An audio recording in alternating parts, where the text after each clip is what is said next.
Hello student, I am Faizan sir. I am going to start class 12th biology chapter 3rd human reproduction. In this chapter we are discuss about the how the human are reproduce and produce their young ones. As we know, there are two types of reproduction present in our environment. One is sexual, second is asexual. In case of sexual mode of reproduction, two parents are involved in the process of formation of new offspring. While in case of asexual mode of reproduction, only one parent are involved in the process of formation of new offspring. If we talk about human perform the sexual mode of reproduction because in case of human, when the male and female are fuses with each other, then the new child are formed. There are no any cases of asexual mode of reproduction reported in case of human. तो हमारी human body के अंदर sexual mode of reproduction report किया गया है, asexual mode of reproduction नहीं मिलता है. जैसे हम लोग जानते हैं अगर हमारी बॉडी का कोई भी का पार्ट कट हो जाता है तो दोबारा नहीं आता है, चाहे हमारा हैंड हो, लेग हो, फिंगर्स हो, तो जो भी पार्ट कट हो जाते हैं वो दोबारा नहीं आ पाते हैं. अगर हमारे बॉडी के अंदर एसेक्सुअल मोड ऑफ रिप्रोडक्शन होता तो क्या होता, हम लोग भी अपने उन कट बॉडी पार्ट को फिर से जनरेट कर पाते हैं. इसके अलावा एक बेनिफिट और होता, सपोज है किसी का एक्सीडेंट हुआ, उसके हाथ कट गए या पैर कट गए या फिंगर कट गई, तो अब उस फिंगर से नया स्पीसीज बन जाता. तो लोग करते क्या, अपना फिंगर कट करके या लेग कट करके, हैंड कट करके डॉक्टर को दे जाते. अब बोलते कि आप ये मेरे फिंगर की देखभाल करिए और जब ये पूरा फिंगर बड़ा होके पूरा ह्यूमन बन जाएगा तो मैं इसको आके ले जाऊंगा. तो इस टाइप के कंडीशन तो हमारे ह्यूमन के अंदर दिखते नहीं है. It means that human perform the sexual mode of reproduction. तो as we know, in case of sexual mode of reproduction the two parents are involve. One is male, other is female. Male produce the male gamete and female produce the female gamete. Now these gamete are fuses with each other and form the zygote and produce the new offspring. If we talk about human are unisexual. Unisexual means only one sex present in their body.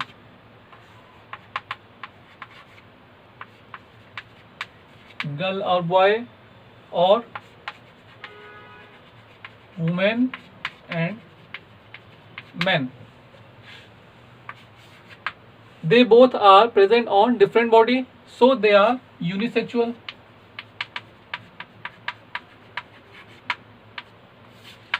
It means only one sex present in one body.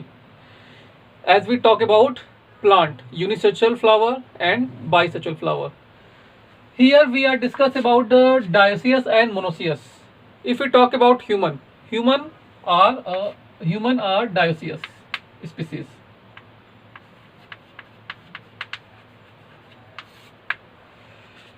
It means that both male and female sex organ present on the different body. Human also known as the vivipary. It means that they are produce child, not produce egg in the form of young ones.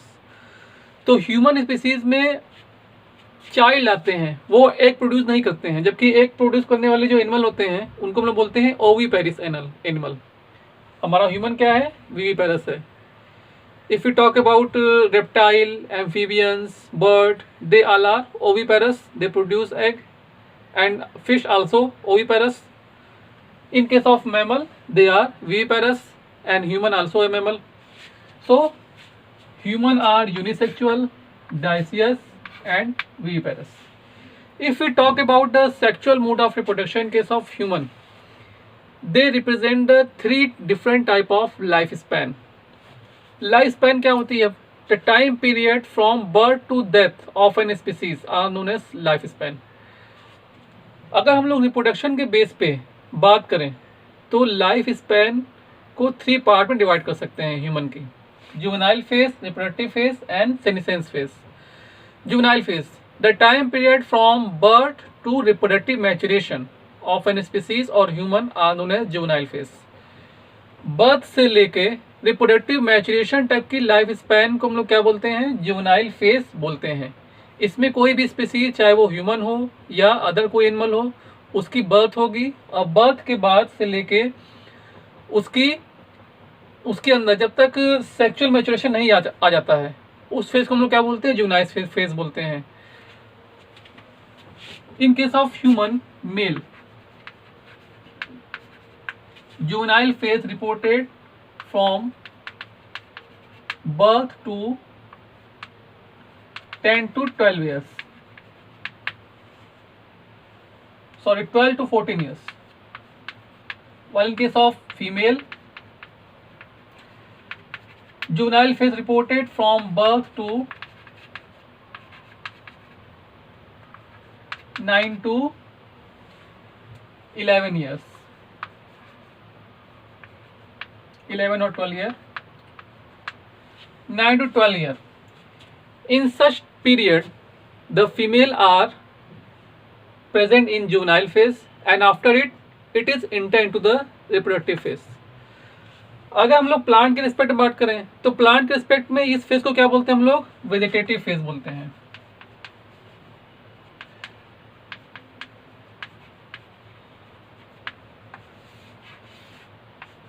अब vegetative phase के base पे क्या बोलेंगे वहां पे, the time period from seed germination to reproductive maturation of a plant are known as vegetative phase. Seed germination से लेके एक प्लांट बड़ा हो गया, बड़ा होने के बाद जब उसने फ्लावर प्रोड्यूस करने स्टार्ट कर दिए तो उस फेज को हम लोग बोलते हैं वेजिटेटिव फेज. लेकिन यहाँ हम लोग बात करें ह्यूमन की, तो ह्यूमन में जुवेनाइल फेज क्या होगा, बर्थ से लेके रिप्रोडक्टिव मैचुरेशन तक की लाइफ स्पैन जुवेनाइल फेज कहलाती है. Second, reproductive phase, the time period in which organism start to produce gamete are known as reproductive phase. In case of reproductive phase, organism produce the male and female gamete, male body produce the male gamete, female body produce the female gamete. If we talk about a human male, the reproductive phase present from at the age of 14 to till death. But in case of female, the reproductive phase start from 11 to 12 years and it is stop at the 50 to 55 years old woman. तो reproductive phase अगर हम लोग बात करें human male की, तो human male में reproductive phase continue रहती है लाइफ स्पैन तक, जब तक उसकी डेथ नहीं होगी तब तक वो लगातार चलती रहेगी. जबकि फीमेल में क्या होती है, रिप्रोडक्टिव फेज स्टॉप कर जाती है. तो उसके बेस पर हमारा नेक्स्ट साइकिल आएगा, उसको बोलते हैं हम लोग senescence phase. Senescence phase, the time period in which organism stop to produce the gametes are known as senescence phase. Senescence phase क्या होता है, जिसमें कि कोई भी स्पीसीज अपने गैमेट फॉर्मेशन को रोक देता है, स्टॉप कर देता है, उसको बोलते हैं senescence phase. If you talk about human male, senescence phase are not reported because in case of human male the sperm are produce till death. उसकी डेथ तक लगातार स्पर्म उसकी बॉडी में बनते ही रहेंगे. Now second, if you talk about human female, the gamete formation has been stopped at the age of 15 to 55 years. In case of human, there are three phases are reported: juvenile phase, reproductive phase, senescence phase. Now reproductive phase again divide into different phases. Now we are discuss about it. So as we discussed earlier, there are three phases present in case of lifespan of human: juvenile phase, reproductive phase, senescence phase. Now the reproductive phase again divide into three different stages. Number one, pre-fertilization is a stage. Number two, fertilization stage. Number three, post-fertilization stage. First, pre-fertilization stage, in which the first point is puberty. अब puberty क्या होता है?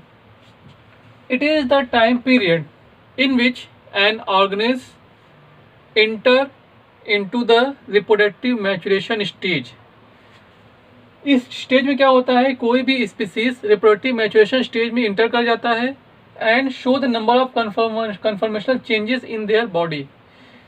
और उसके body के अंदर number of conformational change हम लोग को अपीयर होने लगते हैं.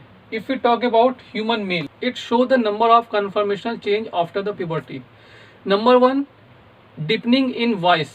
वॉइस इनकी थोड़ी भारी हो जाती है. Second, appearance of beard and moustache on the face.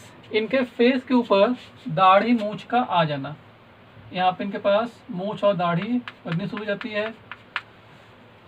Third, appearance of hair on the armpit and pubic areas. तो उनके आर्मपिट और प्यूबिक एरिया में क्या होते हैं, हेयर ग्रोथ स्टार्ट हो जाते हैं. Third, the sex organ are become active and start to produce male gametes. Sex organ क्या हो जाएंगे, एक्टिव हो जाएंगे, producing the male gamete. And except this, it also produce some chemicals and hormones also, such as follicular stimulating hormones, luteinizing hormones, FSH, LH, and testosterone, androgen. These are the number of hormones that are responsible for secondary sexual characteristic in case of male. So number of changes which appear are known as the secondary sexual characteristic in case of male. If we talk about human female, the human female number of secondary sexual characteristic are appear, such as the low pitch voice. इनकी voice क्या होती है, पतली हो जाती है, thin हो जाती है, जिसकी वजह से इनकी वॉइस की जो पिच होती है वो हाई जाती है. जबकि मेल में क्या हो जाती है, हाई लो पिच वॉइस हो जाती है, जबकि फीमेल क्या है, हाई पिच वॉइस हो जा रही है. सेकंड, यहाँ पे कोई बियर मिचुअल नहीं आएगा. फिर क्या होता है, pubic hair present at the armpit and pelvic region, यहाँ पे भी सेम होगा. Third, development of memory gland. Memory gland का फॉर्मेशन स्टार्ट हो जाता है. Fourth, it also produce the female gamete. इनके अंदर फीमेल गैमेट का फॉर्मेशन स्टार्ट हो जाता है. It also show some conformational change and produce the number of FSH, LH, estrogen, progesterone hormones. It means follicular stimulating hormones, luteinizing hormones, estrogen and progesterone hormones. These hormones are responsible for secondary sexual characteristic, and they show the number of conformational change in their body, such as they start the menstrual cycle. इनके body के अंदर menstrual cycle start हो जाती है. Third, formation of breast का formation start हो जाता है. Formation of hairs on the armpit and pelvic region. Armpit और पेल्विक रीजन में हेयर का ग्रोथ स्टार्ट हो जाएगा. So these are the number of secondary sexual characteristic which are reported in case of female. Now move to the next changes are known as the gamete formation. Gamete formation, the process of production of gamete are known as gamete formation. तो पहले क्या होगी, puberty आएगी, either male and female. दोनों puberty आने के बाद क्या होगा, सेकंड फेज स्टार्ट हो जाएगा. उसको हम बोलते हैं gamete formation, in which spermatogenesis and oogenesis. Two process are reported. In case of spermatogenesis, sperm are produce in case of male, while in case of oogenesis, egg are produced in case of female. Now third, protogyny. Proto means primitive, gyne means gynoecium. Gynoecium means female part. It is a condition in which the female are mature first than the male. जैसा हम लोगों ने flower के respect में बात किया था, protandry और प्रोटोगैनी फ्लावर. तो प्रोटोएंड्री क्या थे, ऐसे फ्लावर जहाँ पे एंड्रोशियम यानी कि मेल पार्ट पहले मैच्योर कर जा रहा था, जबकि फीमेल पार्ट बाद में मैच्योर कर रहा था. और प्रोटोगैनी फ्लावर ऐसे फ्लावर थे जहाँ पे फीमेल पार्ट मैच्योर फर्स्ट हो रहा था और बाद में क्या हो रहा था, हमारा मेल पार्ट डेवलप हो रहा था. तो जो अगर हमारा ह्यूमन होता है, ह्यूमन के केस में प्रोटोगैनी कंडीशन रिपोर्ट की गई है. It means that the female are mature first and male are mature later. जैसा हम लोगों ने देखा कि फीमेल के अंदर मैच्योरेशन आ जा रही है 9 to 11 या 12 ईयर्स के अंदर, जबकि मेल में क्या आ रही है 12 to 14 ईयर्स. मतलब कि मेल की मैच्योरेशन लेट हो रही है, मेल के अंदर प्यूबर्टी लेट में आ रही है, जबकि फीमेल के अंदर प्यूबर्टी पहले आ जा रही है. इस रिस्पेक्ट में हमारा जो ह्यूमन होगा वो प्रोटोगैनी कहलाएगा. इसके बाद in case of female, the menarche and menopause, two condition are reported. Puberty के बाद मेनार्ची एंड मेनोपॉज दो कंडीशन रिपोर्ट की गई है. मेनार्ची क्या होती है? Menarche, it is a time period in which the first menstrual cycle are reported in case of female. अगर किसी फीमेल के अंदर पहली बार मेंस्ट्रुअल साइकिल होती है उसको हम लोग बोलते हैं मेनार्ची। अब मेंस्ट्रुअल साइकिल क्या होती है इसको हम लोग आगे डिस्कस करेंगे। शॉर्ट में बता देते हैं कि मेंस्ट्रुअल साइकिल के अंदर एग फॉर्मेशन होता है फीमेल का। Now menopause, the point, it is the period in which the female stop the production of gamete. जब फीमेल की बॉडी के अंदर गैमेट का फॉर्मेशन स्टॉप हो जाएगा, मेंस्ट्रुअल साइकिल स्टॉप हो जाएगी, उसको हम लोग बोलते हैं menopause. Menarche, menopause, two term are related to the female puberty. So this is the pre fertilization stage. यहाँ पे क्या हो रहा है, यहाँ पे चाहे मेल हो या फीमेल हो उसके अंदर रिप्रोडक्टिव मैचुरेशन आ रहे हैं और वो गैमेट फॉर्मेशन के लिए प्रिपेयर हो चुका है, उसके अंदर गैमेट फॉर्मेशन स्टार्ट हो गए। अब जब वो गैमेट फॉर्मेशन करना शुरू कर देगा, जब उसके अंदर मेल फीमेल गैमेट बन जाएंगे, तब वो नेक्स्ट फेज जाएगा fertilisation phase. Fertilisation phase, the process of fusion of male and female gamete are known as fertilisation. यहाँ पे 3 डिफरेंट टर्म हम लोग देखेंगे। एक हमारा रिप्रोडक्शन है, दूसरा हमारा फर्टिलाइजेशन है, तीसरा हमारा क्या है, कपुलेशन। रिप्रोडक्शन क्या होता है? Re and production, production of young ones are known as reproduction. It may be sexual और एसेक्सुअल, ये सेक्सुअल एसेक्सुअल दोनों हो सकता है। Second, fertilisation, fusion of male and female gamete. Male gamete यानी कि स्पर्म हो गया, फीमेल गैमेट यानी कि ओवा हो गया, इनका फ्यूजन क्या कहलाता है? फर्टिलाइजेशन कहलाता है। अब कपुलेशन क्या होगा? When the male and female are comes in contact with each other, it means that when male and female perform the sex between them, this condition are known as the copulation. जब एक mail और एक female sex करेंगे, एक दूसरे contact में आएंगे, उस पेज को हम लोग क्या बोलते हैं? कपुलेशन बोलते हैं। तो फर्टिलाइजेशन के लिए हम लोग को 2 केसेस यहाँ रिपोर्ट की गई हैं, नेचुरल एंड आर्टिफिशियल। नेचुरल में क्या होगा? कपुलेशन होगा जिसमें मेल और फीमेल सेक्स करेंगे और उसके बाद इनके गैमेट एक्सचेंज होंगे। जब गैमेट एक्सचेंज होंगे तो फीमेल क्या करेगा? अपना स्पर्म फीमेल की बॉडी में इंटर कर देगा, जहाँ पे मेल और फीमेल गैमेट फ्यूज करेंगे और फर्टिलाइजेशन प्रोसेस होगी। आर्टिफिशियल क्या है? आर्टिफिशियल में क्या होता है कि विदाउट कॉपुलेशन मेल गैमेट का फीमेल बॉडी में इंटर करा देना, यानी कि फीमेल बॉडी के अंदर डायरेक्टली स्पर्म को इंटर कर देने की प्रोसेस को हम लोग क्या बोलते हैं? आर्टिफिशियल फर्टिलाइजेशन टेक्निक बोलते हैं। This process are perform by the help of by the doctors. They are enter the male gamete, it means sperm, into the female gamete through injection या laparoscopy techniques. Now the third stage is known as the post fertilisation event. अब तक क्या हुआ? हमारा mail और female gamete मिल चुका है, इसका फ्यूजन हो चुका है।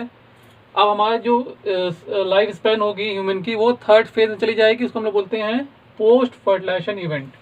When the male and female gamete are fuses with each other, they form the zygote. Single cell species, single cell are known as zygote. Now this zygote continuously divide and enter into the morula stage. Now this morula enter into the blastula stage. Now this blastula when come in contact with the uterine wall of female, it enter into the implantation stage. जब ये blastula female के uterus से contact में आता है, उस phase को हम बोलते हैं implantation. After implantation this blastula enter into the uterine wall of female. This is known as the pregnancy. Now when the blastula stage enter into the female, they enter into the gastrula stage and convert to form embryo and fetus. This time period are known as the gestation period. Gestation period is the time period in which the blastula stage convert in the form of gastrula stage. Now this gastrula enter in the process of formation of embryo and embryo convert to form the mature fetus. This time period are known as the gestation period. After the maturation of fetus, they enter into the parturition phase. By parturition, it is the lifespan, it is the time period in which the female produce a child or birth a child, is known as the parturition phase. Now the child are birth. Post fertilisation event को हम लोग आगे आने वाली lecture में फिर से discuss करेंगे। इसके डिटेल में स्टडी हमारे चैप्टर में है, इसको हम लोग आगे फिर से स्टडी करेंगे। तो इस तरह से हमारे पास ये चाइल्ड आ गया। अब ये चाइल्ड फिर से चला जाएगा किसमें, प्री फर्टिलाइजेशन स्टेज चला जाएगा, जहाँ पे वो चाइल्ड मैच्योर करेगा। मैच्योरेशन के बाद वो प्यूबर्टी में चला जाएगा। प्यूबर्टी में जाने के बाद उसके अंदर गैमेट फॉर्मेशन स्टार्ट हो जाएंगे। अब गैमेट फॉर्मेशन जब स्टार्ट हो जाएंगे तो गैमेट फॉर्मेशन के बाद वो फर्टिलाइजेशन करेगा। फर्टिलाइजेशन करेगा जब, तो उसके मेल फीमेल गैमेट फ्यूज हो जाएंगे। जब मेल फीमेल गैमेट फ्यूज करेंगे तो फिर से वो क्या करेगा, पोस्ट फर्टिलाइजेशन इवेंट चला जाएगा। अब पोस्ट फर्टिलाइजेशन इवेंट में पहले उसके अंदर जायगोट बनेगा। ये प्रोसेस फीमेल के अंदर होती है। जायगोट बना, मावला ब्लास्टुला में ब्लास्टुला स्टेज आ गई। अब ब्लास्टुला क्या हुई, इम्प्लांटेशन में गई। इम्प्लांटेशन गया प्रेगनेंसी में गया। प्रेगनेंसी में क्या हुआ कि ये जो ब्लास्टुला स्टेज था वो यूटेरस के अंदर एंटर कर गया। Now again enter going to the gestation period, parturition period. Now the new baby are birth. The third stage are known as senescence phase, in which the organism stop the production of gamete.